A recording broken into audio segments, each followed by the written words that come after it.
Prophethood is a concept that is common to Judaism, Christianity, and Islam.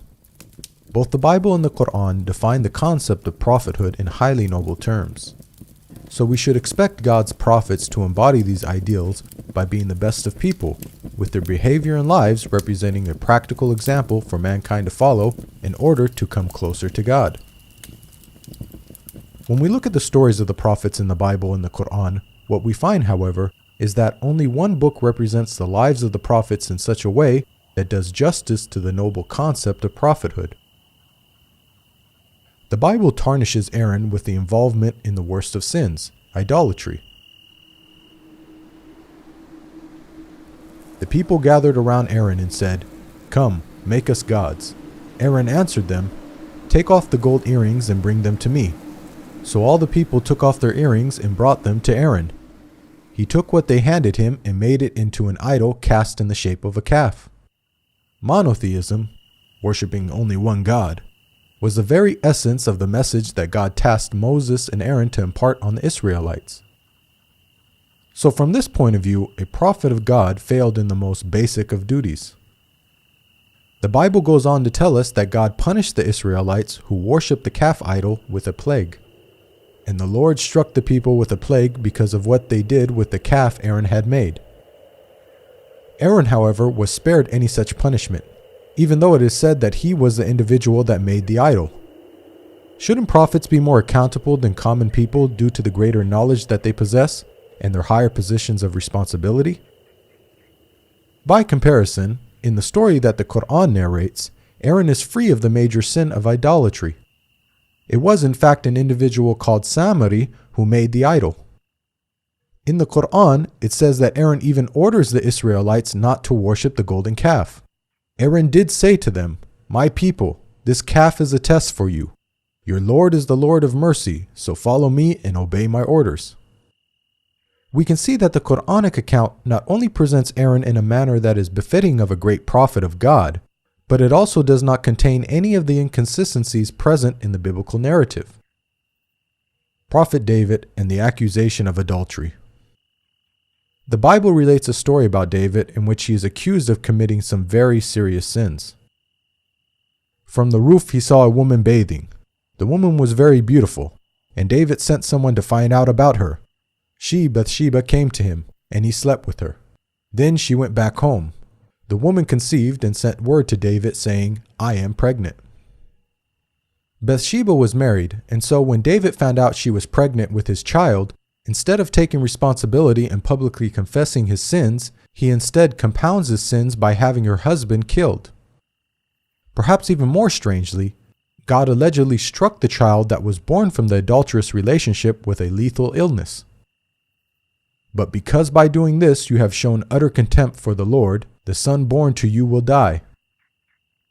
This contradicts a basic principle of justice laid out in the Bible. Parents are not to be put to death for their children, nor children put to death for their parents. Each will die for their own sin.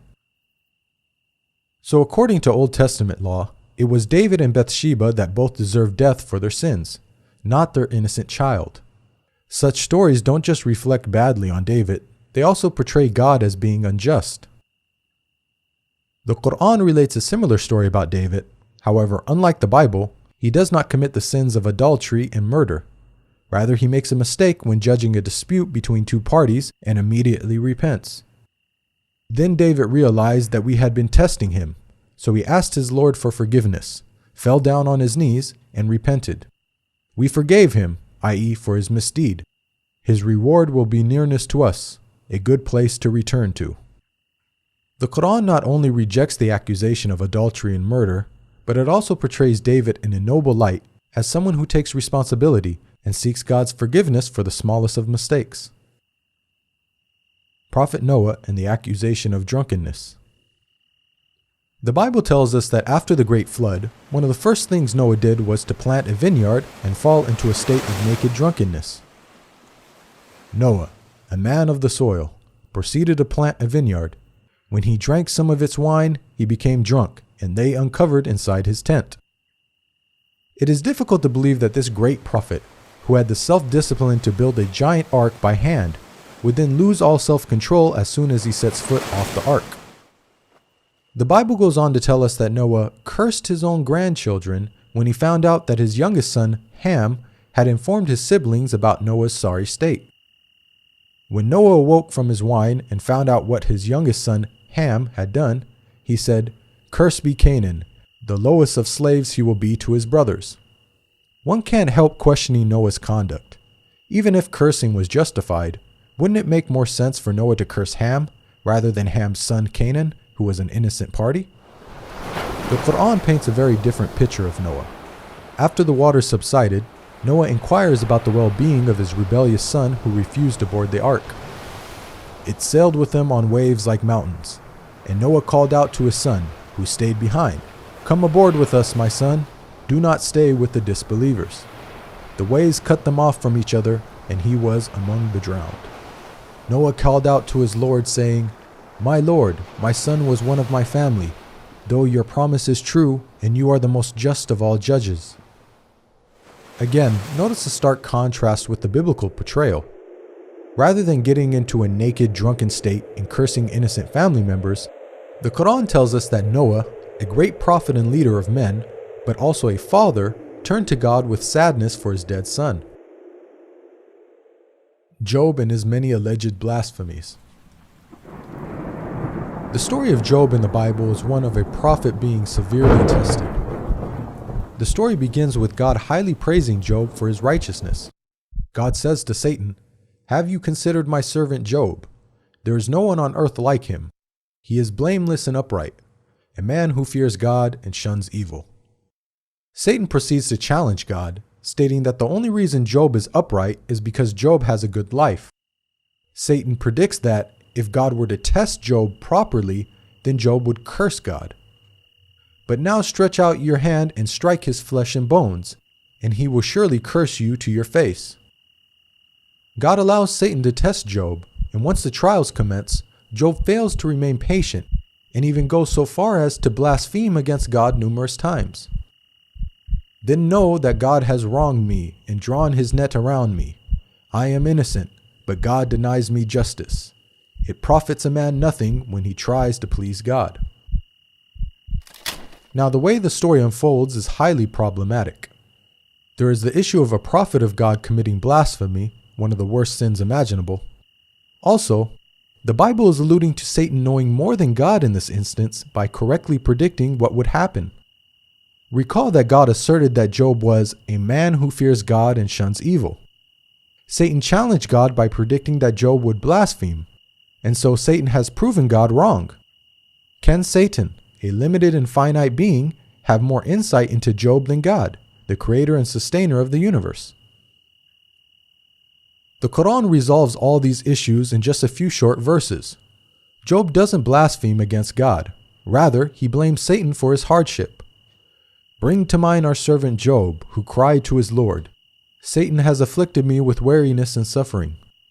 God compliments Job for his patience in the face of such trials. "We found him patient in adversity, an excellent servant. He too always turned to God." Job's righteous conduct in the Qur'an is exactly what we would expect of a prophet of God. Analysis of the stories of the prophets. Both the Bible and the Qur'an define the concept of prophethood in highly noble terms. After examining the stories of the prophets, we've seen that it's only the Qur'an that portrays the prophets in such a way that satisfies this ideal. By contrast, the Bible shows the prophets in an extremely negative light. It seems that no sin is too great for them to commit, yet the Bible states, "All scripture is inspired by God and is useful for teaching, rebuking, correcting, and training in righteousness." What morals can be derived from stories that are filled with prophets committing idolatry, murder, adultery, and blasphemy? Another issue with the Bible is that God states that his commandments are easy to follow. Now, what I'm commanding you today is not too difficult for you or beyond your reach.